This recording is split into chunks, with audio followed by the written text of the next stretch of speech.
Welcome back, 2017 National Collegiate Paintball Association Championships. I'm Matty Marshall with Kevin Catfish Arcilla. So apparently we've been mispronouncing your name for the past 20 years, Catfish. Can you please 40 explain years that? for me, yeah. I can't believe this. I'm shocked right now. I've known you since we were teenagers, and now you're telling me I've been saying your name wrong this entire time? Wrong. I don't know why you've been butchering my name all this time. Catfish, then? It's French. It's a little French, yeah. That's very European of you. Yeah, it is. Apparently, I had my niece and nephew come and visit me this weekend over from the Philippines, and my last name is not Arcia like I've been pronouncing it all this time. So, pie in my face, and it's Arcilia. I'm still gonna say Arcia. I like Arcia. I'm sorry, it's been too long. I'm just just gonna stick with Arcia. It rolls off the tongue a little bit better, I think. Yeah, it does. All right, so right now we have the Texas AM University Aggies, and they're going to be taking on the Miami University Redhawks. Just about to get things rolling here. Throwing 10 minutes on that clock. 2 10-minute halves. Here, full X-ball matches. Penalty box and everything. So it looks like Miami in the red on the right-hand side of your screen there. Pretty good break for them as they did take some ground in that center. They kept 5 alive. They just lost that body, though, Catfish. Jinx on them, Matt. Looks like we got Texas making the move on the Dorito side, diving into Snake 2. Looks like he's clean. Going into Snake 1. Looks like we have Miami trying to make a move into the Dorito side.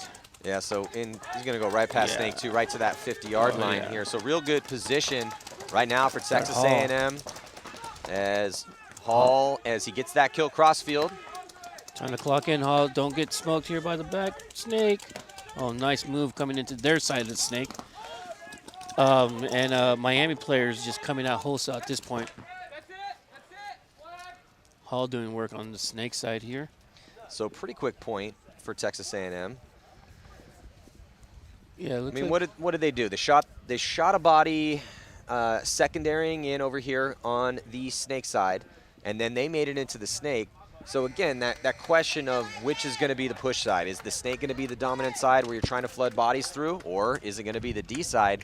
That last point was definitely Snake side.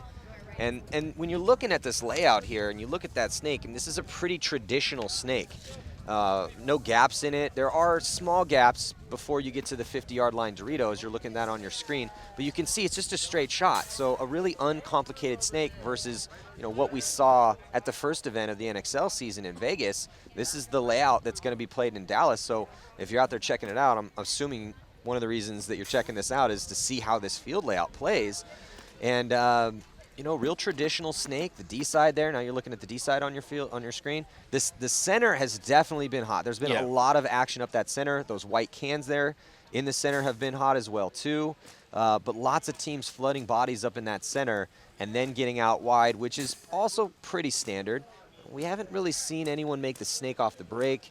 The D side seems to be where people are initially sending more bodies, but people are secondarying into the Snake pretty easily. We've definitely seen a few bodies chewed up trying to get in there. Yeah, definitely. It looks like Miami, the new kids on the block, just like we saw earlier that we had Whitewater. Do you think Texas is going to try to push them around, try to impose their will? I mean, that's the name of the game here. Yeah. You absolutely want to impose your will. That's what you're trying to do on these fields. And Texas A&M did a good job of that in the first point. They took the ground, shot bodies off the break, but making the move. Yeah, so we'll see if the Aggies can keep it rolling. Aggies are in the murdered out all black. There on your screen, and there is the Miami University Redhawks in red. And they don't want to let Texas A&M start running away with this one. We're just getting things rolling here. Second match of the day. Not that hot yet. Heat definitely always playing a factor when we play these tournaments in Florida, and the humidity, but a little breeze kicking up this morning. It's not that hot yet, but it's going to get cooking later. So yeah, Redhawks losing another body here off the break. A Texas player making a big bite on the Dorito side, get into that red zone. Looks like we got Hall here looking to make his move into the Snake, and it just on cue, sliding right in. So look for him to try to eat some more real estate, head checking to make sure that that guy down the tape isn't on him. Yeah, really good field position right now for Texas A&M. They have Snake 1 is hot. They're also in the red zone on the D side of the field in D3. They also have a player in D2, and then nice coordinated moves from Texas A&M. Yeah. You A lot see, smoother, that's for sure. So- Hall making his, Hall not even, you know, being stopped and going straight to that 50 to read on the snake side. oh, so yeah, Hall locked in a gunfight. No one pushing him around here on the No. snake side, and he is just tucked into this spot at the 50-yard line. His buddy's going to take that center 50, and now going to work towards the D side. The back guy for the Redhawks really needs to put the fear of God into Yeah. Hall. You cannot let a body get into this 50-yard line and start pushing you around. Yeah, he walked in there. He wasn't even. Well, you don't want to let him get in there, number one, Yeah. but once he gets in there, you have to keep him honest. And Yeah. Hall is just kind of doing whatever he wants right now. His body's coming off, 2 bodies dropping off on this snake side, and then Hall moves up. And if Texas A&M keeps playing like this, it's going to be a long game for Miami. The Redhawks are going to have a long day, long bus ride. So 2 points scored here in a little under 7 minutes to go. As going to jog the flag in. Oh, he's going to play hide the flag. I like that game. Oh, I'm just standing here, not doing anything. Just hanging out. So There's Hall right here, look at. And I'm in. Pretty much no one stopping him. No one even trying to prevent him from getting in there. well, Texas A&M, they were the team to beat last year. Yeah. And it looks like they have Ryan Hall playing outstanding for them early on. They also have Devin Stewart here. Devin Stewart can play some paintball, man. Yeah. He was decimating people out here last year. So I'm looking for him to do the same. And again, it's going to be a really long day. And I don't understand why Miami is just letting this time run off. Well, It's I just guess so. inexperience. Yeah, I mean. Yeah, you're right. It's definitely an experience. It's, you know, it's a learning curve for these guys coming up from the other divisions. Yeah, so, you know, again, Devin Stewart was just so dominant last year at this event. He was really unstoppable. And Ryan Hall is also looking unstoppable here on the snake side. So we have a little bit of a break here in between these points. 2-0 is your score. And we're going to be right back with more action, so stick with us.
We are back, 6 minutes and 7 seconds to go here. Texas A&M, a dominant first 2 points. Miami let some time burn off that clock.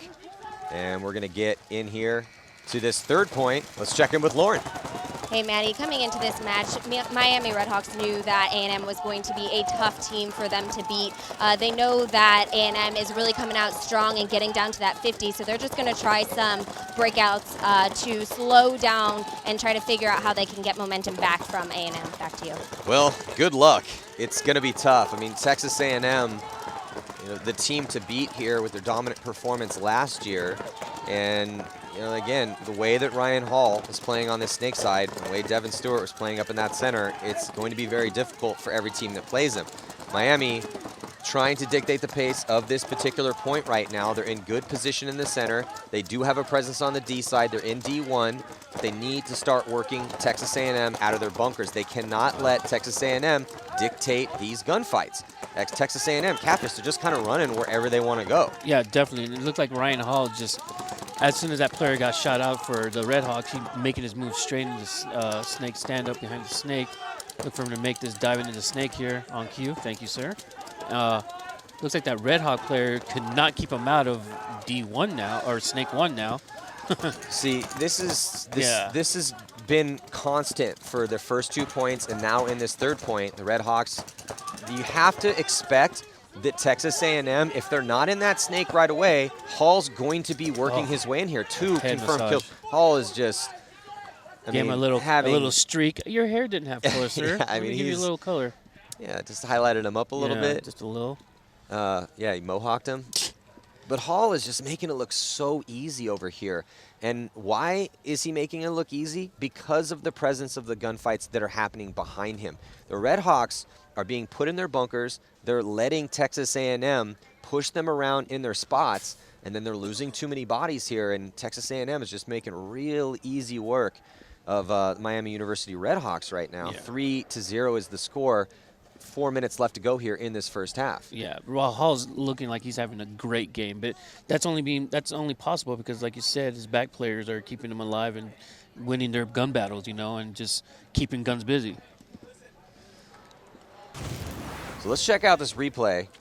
So you're looking at the gunfight here on this snake side of the field, and you see that body get in and then immediately get taken out. Yeah. So they are pressing the issue over here, but the problem is just more calm and composed, striped. solid gunfights are happening on Texas A&M side. You can always tell by the body language. When you're watching a game of paintball, you can tell how confident a team is by their body language, which is like we were talking about Clement in that first match.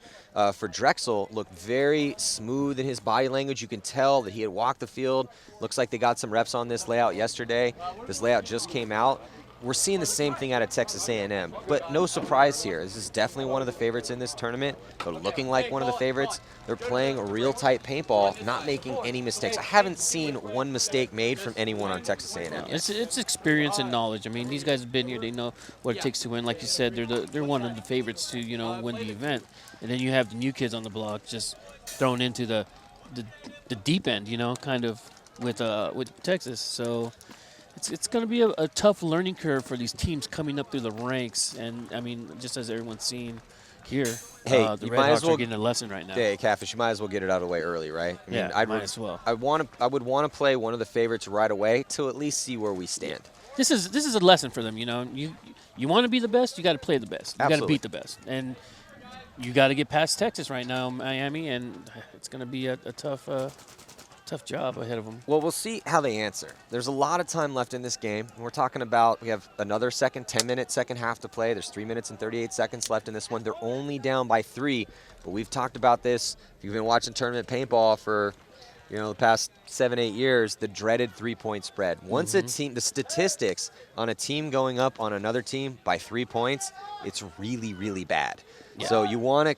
Again, there's a lot of time to work with here, but they have to keep it close. Must-win point right now for Miami if they want to stay in this match. Yeah, definitely must-win point. So they went conservative. They doubled up that back center and trying to get a shot on one of the players moving up into their secondaries. Texas A&M, though, Catfish, they're not taking much ground off the break. No, not at all. And it looks like that snake player, it doesn't seem to be Hall. Looks like he's coaching at the current moment, but looks like that snake player just as well is trying to get in there and not going to have any problems getting in there, looks like.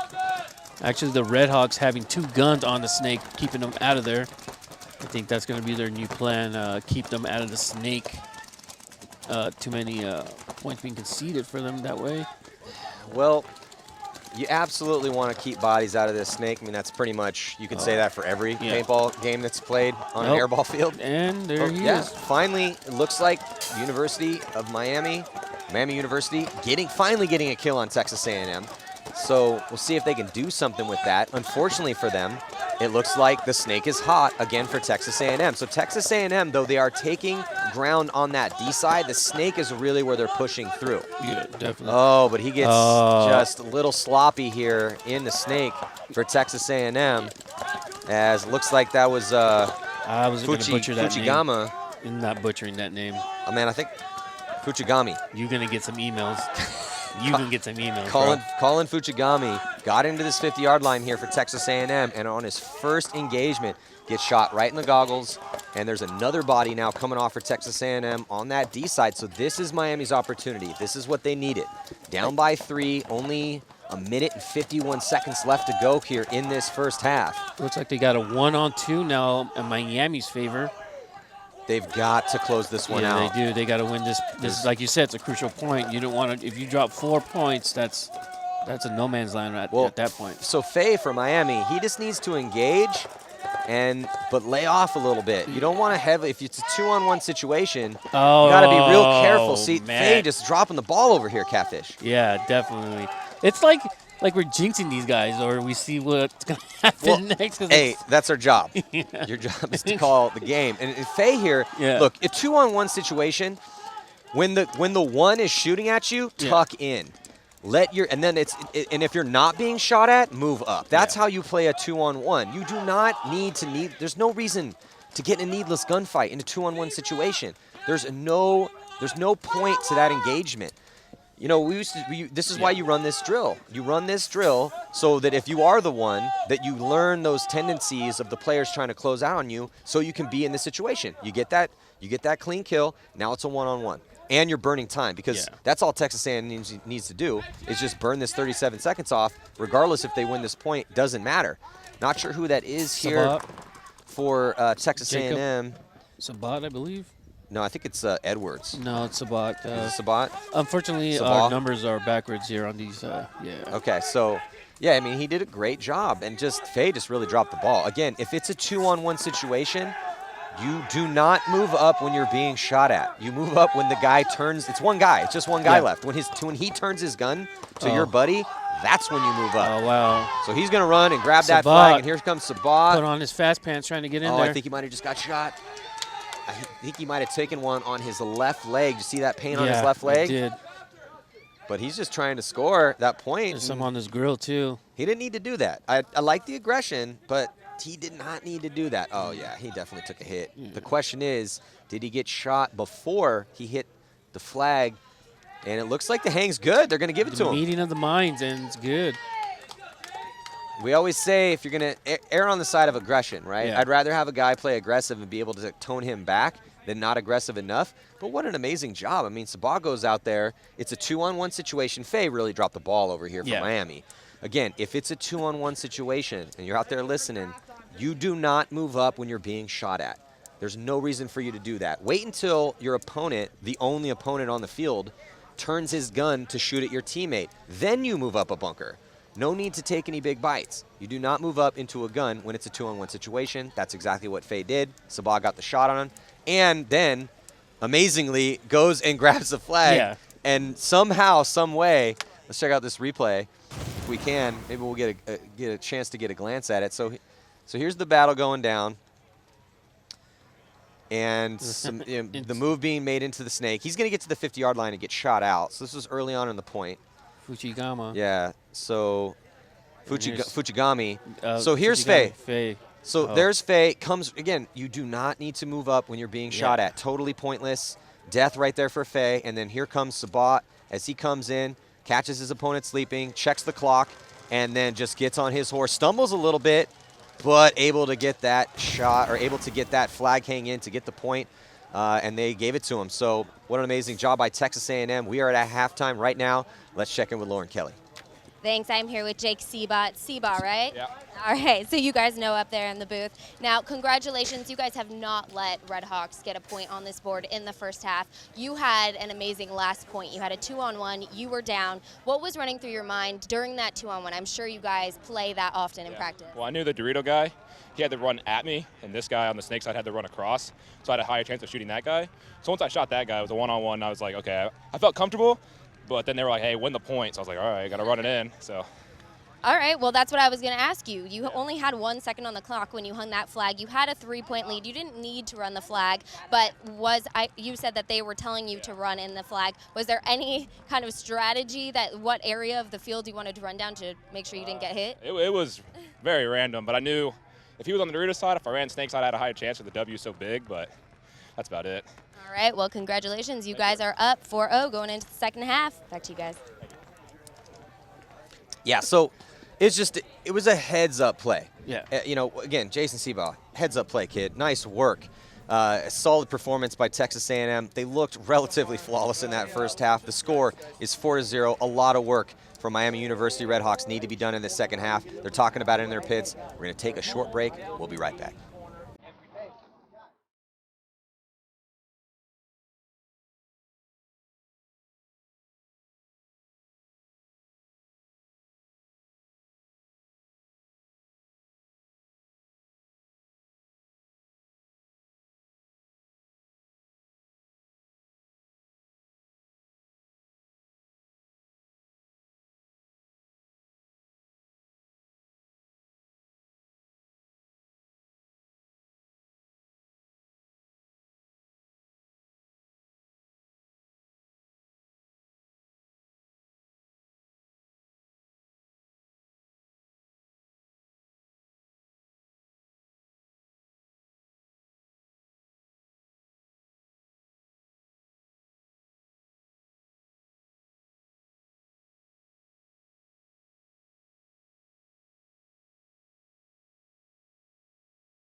It has been all Texas A&M University Aggies here in the first half of their matchup against Miami University Redhawks. The Redhawks need to get some offense going, particularly on this snake side of the field. The dominant performance so far for the Aggies, Devin Stewart, Ryan Hall, and Jacob Seabaugh. That last play we saw, he hung the flag with just a second left to go.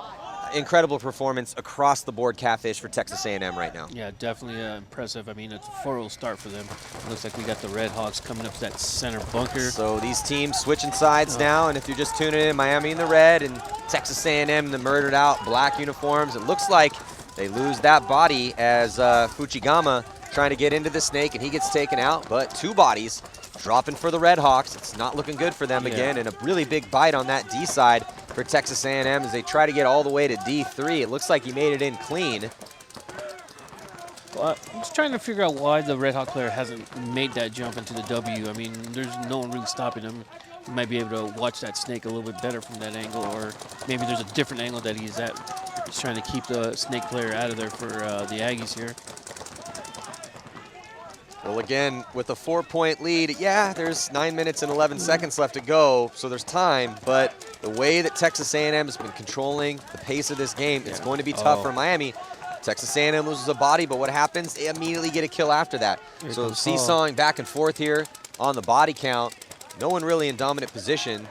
Oh, not going into the snake, but taking that highway on the inside. Yeah, so deciding to cut inside this time. Yeah. The snake gets filled as well, so Texas A&M goes all the way past snake 1, snake 2, right to the 50-yard line. Hall bumps out from the pin on the snake side, now goes all the way to that center 50, locking up on the D side, and they're just trying to count the bodies. There's a free kill. Yep. The player here in the snake for the Aggies. Wholesale. As Garrett Wheat. It's a very wholesome last name. As Wheat going to grab that flag. It's one of the last names we're not going to butcher this weekend, probably. No, that is a very easy last name to pronounce. Do you get a lot of emails about butchering people's names? You know, I don't really get emails. I get Facebook messages occasionally, and I'll get guys that will come up to me at events and be like, hey, bro, you've been mispronouncing my name for 2 years.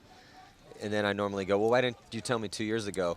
It's pretty simple. I'm going to say your name like it reads off the page until you correct me. Like your name, for instance. You've been mispronouncing my name for years. You've been mispronouncing your own name for years, man. How dare you? I thought we were close friends. Apparently not. We are close friends. I married you. I was the officiant at your wedding. This is true. And I butchered your name then, too. And you butchered my name then, too. I'm not even married right now. I don't think I'm married right now. Officially, you're married. I was there. I watched it. At least your wife has a really easy first name to pronounce. Yeah, this is true. So another solid point here for Texas A&M. 5-0 is the score. And Miami just cannot get any offense rolling, Catfish. It's an uphill battle. It's like skating uphill, I'm going to say, for these Miami. I mean, you know what? It's a learning curve for these guys. They were probably the top hands in their division coming up to the ranks, and now come play with the big boys, and you're just being taught lessons now. You know, speaking of mispronouncing names, I do get a lot from the Europeans, and rightfully so. Because their names are easy to pronounce. The Russian names are really hard. The French names also, but I've been getting the French names down. But I remember multiple times when I'll be in Europe or talking to one of the French guys, and they're like, "Oh no, you pronounce it like this," and I'm like, "Okay, I got you. I just want to let you guys know you've been mispronouncing my name the entire time because it's Marshall, not Mate Marshall." I'm like, "No, it's not exactly how you say it, but that's okay. You know, you can say it however you want." Go. Yeah, whatever. Yeah. Potato. You should send some emails out. My name's so easy though, man. You know, there's not a lot of vowels in there, no random consonants. There's no crazy Z's or, you know. Z's that throw you or like off. double L, which apparently has been Double L's throwing throw your you family off Yeah, for 40 years. For 40 years, they're throwing me off. It's a tough last name. No, it's not. It's tough, apparently. It's the Hispanic, man. I know you're part El Salvadorian and part Filipino, but Yeah. apparently the Hispanic side, El Overtook the Salvadorian, overtook the Filipino. Yeah. Let's check in with Lauren Kelly here. Thanks, Maddie. I talked to Chris Glazer during that last point, and he said that they know that a lot of things are just falling apart. He said they weren't anticipating as many shots coming from the Snake side, so they're really having a hard time keeping their Dorito players alive. They came in here knowing that they were going to be the underdogs, so they're really just using these next few points to figure out the field layout so they can have a better showing over the weekend. Back to you. I like Thanks. that. Yeah, well, that's a good way to look at it. I mean, you definitely want to use this. You're playing one of the favorites here, potentially the favorite, depending. Hall is having a game. Sorry to interrupt yeah, you. no, but absolutely. Jesus. Hall is having a game. I mean, pretty much everyone. Oh, and I jinxed him. Well, Jinxed him. yeah, you jinxed Hall as he got Cyclops coming off, and they also lose a body on that D side. So just 3 players left alive for Texas A&M. This is Miami's opportunity, but they have no ground. They have all of the back bunkers in that gray area of the field. And then now making a move here on the D side, obviously feeling a lot less pressure as there's just 3 players left alive for Texas A&M. But I'll tell you what, the way that Texas A&M's been playing and how tight they've been in their gunfights, it would not shock me if these 3 guys pulled it off. Yeah. I mean, Miami, as you see all the Miami players in that shot, I mean, there's no urgency in them, to make moves. And if they want to learn the layout and learn different angles, they're going to need to make some moves to try to win these gun battles that they keep losing. Looks like who do we got here in the Snake for? Well, this is because of the big back bunkers. I mean, you have Fortress behind the Snake. You have another Fortress in the stand-up temple in the center, which people have been doubling up. Yeah, there's the mini wall bunker back there, but watching this field play out, this is a gunfight-heavy field. The teams that are going to win are the teams that are going to be winning their gunfights on a regular basis. Now, that seems like an obvious statement, but sometimes it's not the gunfights that prevail over the aggression. Sometimes it's more the team that gets in the best position is the team that's going to win more of the points. But Catfish, correct me if you think I'm wrong, but we've been watching so many guys drop gunfights out here with those big back bunkers. I mean, obviously we still have a lot of tournament to play, and the Snake has been dominant, and we've seen, it looks like the D side's the easy spot to get to off the break, but then teams have been flooding here Snake side. That seemed to be the more important secondary move, but we've watched a lot of guys die out of their spots. Oh, too many to count at this point. You get lulled into not complacency, but when you have a huge bunker to stand up out of, you want a gunfight out of it. Yeah.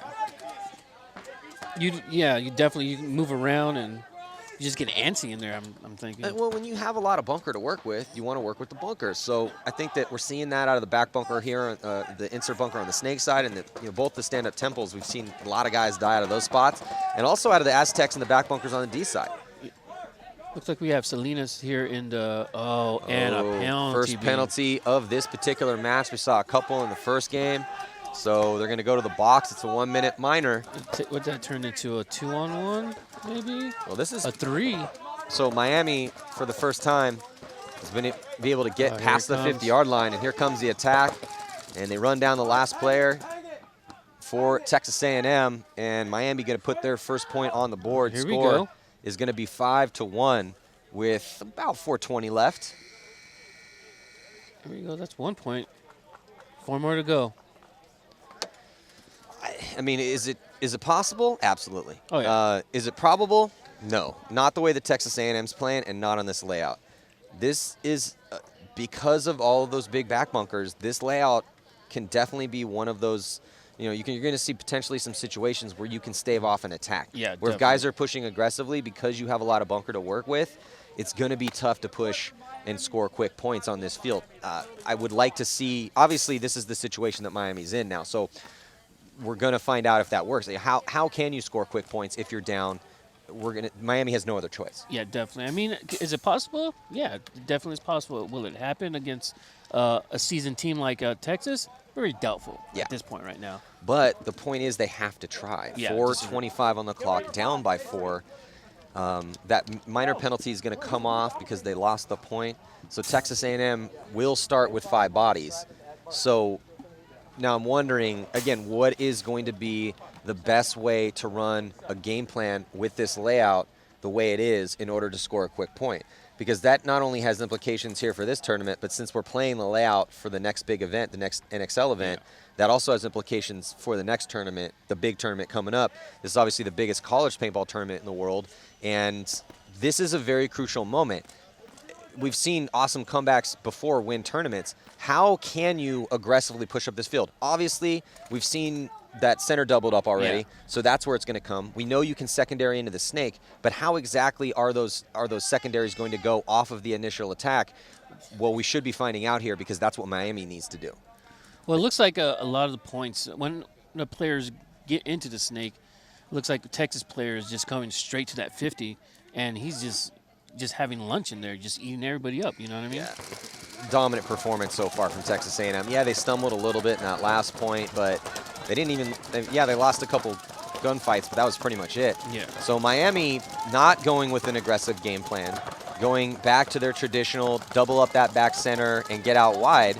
You can see there on the left-hand side of your screen, but that's not going to work here. This is what Texas A&M wants Miami to do.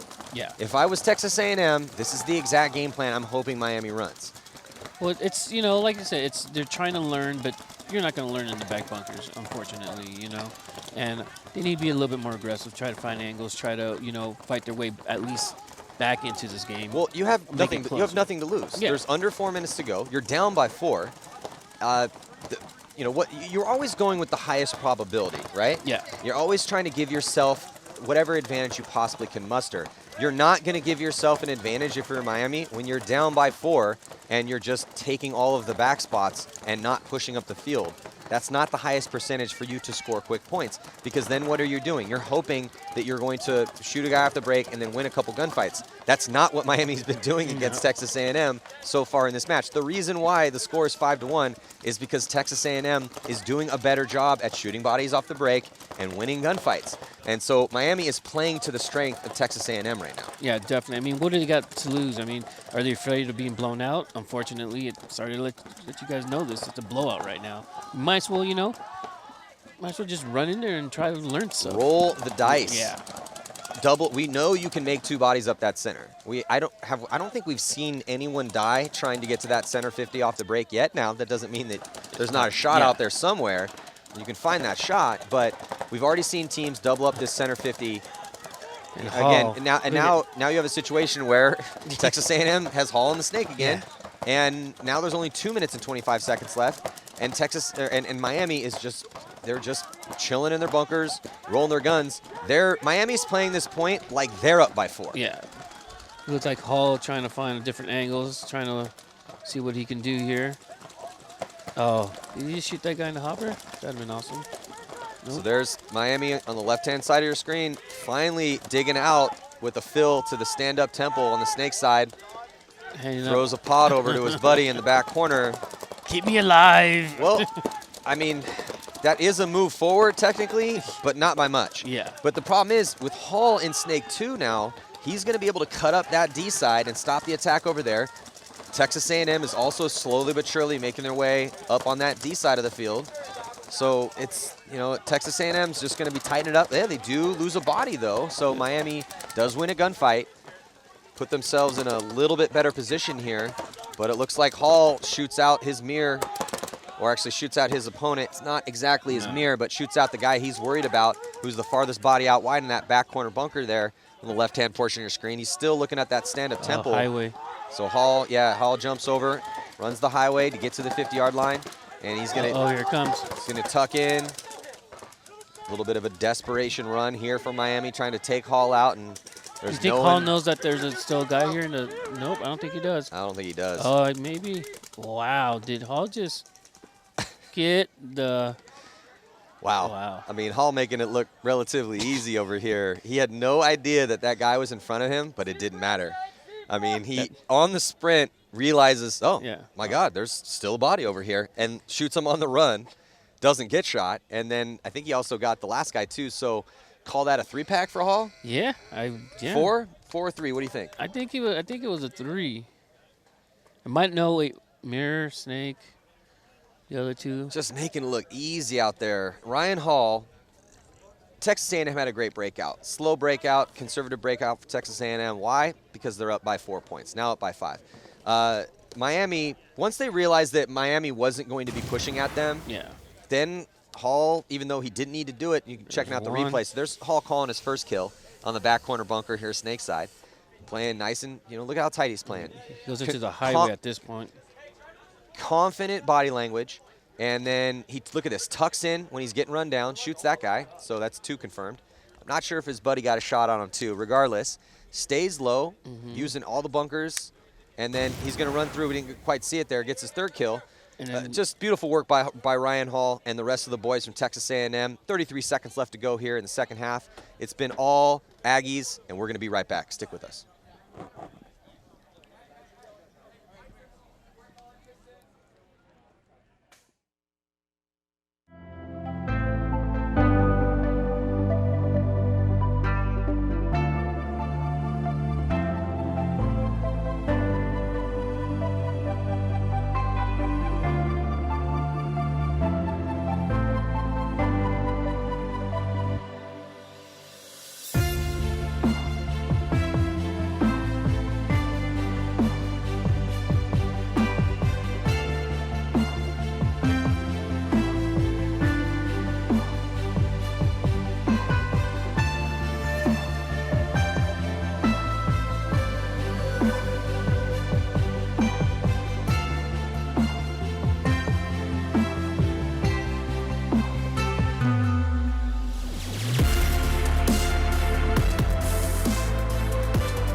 So a timeout had been called. We are back. 33 seconds remains in this game. Let's check in with Lauren Kelly. She is down with Texas A&M in their pits.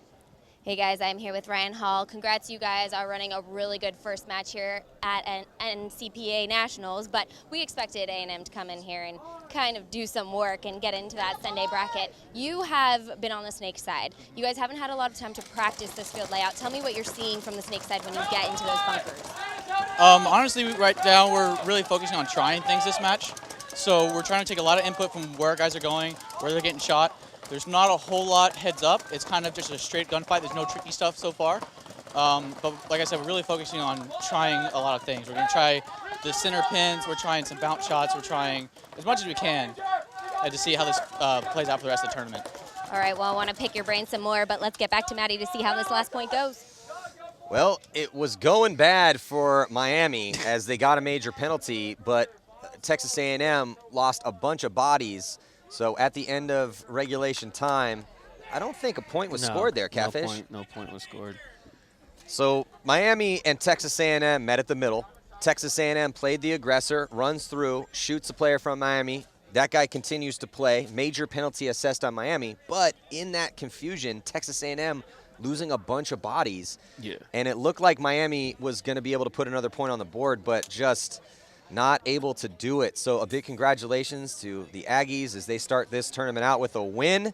But we're going to check in with one of the stars here, Devin Stewart, Texas A&M, down with Lauren. Thanks. I am here with Devin Stewart. Devin, you guys are one of the favorited teams this weekend. You have a lot of players who have pro experience or semi-pro experience. So talk to me about this field layout. Give me your pro analysis so far. Kind of crazy, similar to the Vegas layout. A lot of gunfighting on the snake side, a lot of just moving around on the Dorito side, a little bit of mayhem over there. From what you've experienced during this match, what do you think is the most effective way to aggressively push up the field? Dorito side, for sure. You can get lost in all that stuff and just, I don't know, weasel your way down there. I was talking to Ryan a second ago, and he said you guys are just trying out some stuff, trying to figure out the field layout, bounce shots. What are some things you've discovered just in the couple of points you've played this morning? The snake side seems to be harder to shoot than you would initially think. I know we were at practice yesterday and watching teams play that really wouldn't even go over there, so tournament play is completely different. Do you think there are going to be slow points, fast points, and if you are in a bind and have to get a quick point, what do you think is the best way? You can definitely push to the center for a fast point, Dorito side, obviously. If you can go to the snake on the break, that definitely helps. What was the other question? Do you think these are going to be some fast points, or we're going to see a lot of slower points? I think a little bit of both. If it comes down to like a 3-on-3, that could take a while. All right, well, thank you so much. Congrats on your first win of the weekend. Back to you guys. Thanks, Lauren. So a very calm Devin Stewart and a masterful performance by him and the rest of the boys from Texas A&M, definitely proving that they are, if not the favorite, one of the favorites here. And before we get to this next match and a short break, let's check out this replay.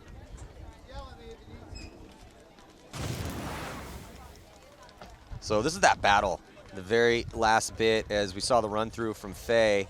So actually, no, this was the end of the point. So, you know, there was a battle in that center and the penalty was drawn. But to close things out, Faye and Miami had shot a bunch of the guys from Texas A&M. That was the last body alive. But unfortunately for Miami, a little, too late.